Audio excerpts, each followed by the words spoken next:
ખેડા જિલ્લાના મહેમદાવાદ તાલુકાના વાંઠવાડી ગામે કરોડોની સરકારી જમીન બારોબાર વેચી દેવાના કૌભાંડમાં વહીવટી તંત્ર દ્વારા લાલાંક કરાઈ છે। આ કેસમાં 8 શખ્સો સામે ગુનો નોંધાયા બાદ હવે ગાજ તલાટી પર પડી છે, જેને પગલે સમગ્ર પંથકમાં ચકચાર મચી ગઈ છે।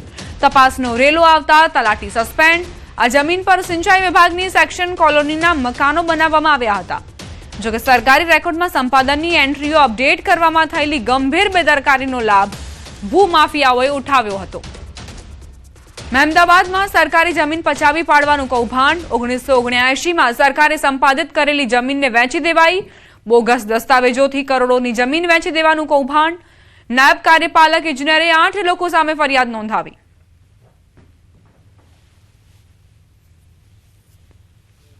સરકારી મિલકતને નુકસાન કર્યું અને રજિસ્ટર વેચાણ દસ્તાવેજ કરી અને આર્થિક લાભ મેળવેલ છે। એમાં કુલ આરોપીઓ 8 છે।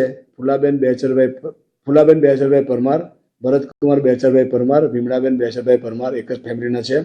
અને બીજો જે બ્લોક છે એમાં ચંદ્રકાંત મોહનભાઈ પટેલ, એમના પત્ની સવિતાબેન ચંદ્રકાંતભાઈ પટેલ, એમનો દીકરો આશીષ કુમાર ચંદ્રકાંતભાઈ પટેલ અને બીજા જયેશભાઈ મેઘવાલ છે અને ભાવિન કુમાર ભેગાભાઈ પટેલ। આ કુલ 8 આરોપીઓ મળીને આર્થિક લાભ મેળવેલ છે। એમના વિરુદ્ધનો ગુનો રજીસ્ટર કરવામાં આવેલ છે। પણ આ બધી બાબતોમાં મને દોષી ઠેરાઈ। મને આ બાબતે મારા ઉચ્ચ અધિકારીએ મને કોઈ નોટિસ પણ નથી આપી, મને કોઈ ખુલાસો કે રજૂઆત કરવાનો મોકો પણ નથી આપ્યો કે હું આ બાબતે સાચો છું કે ખોટો છું।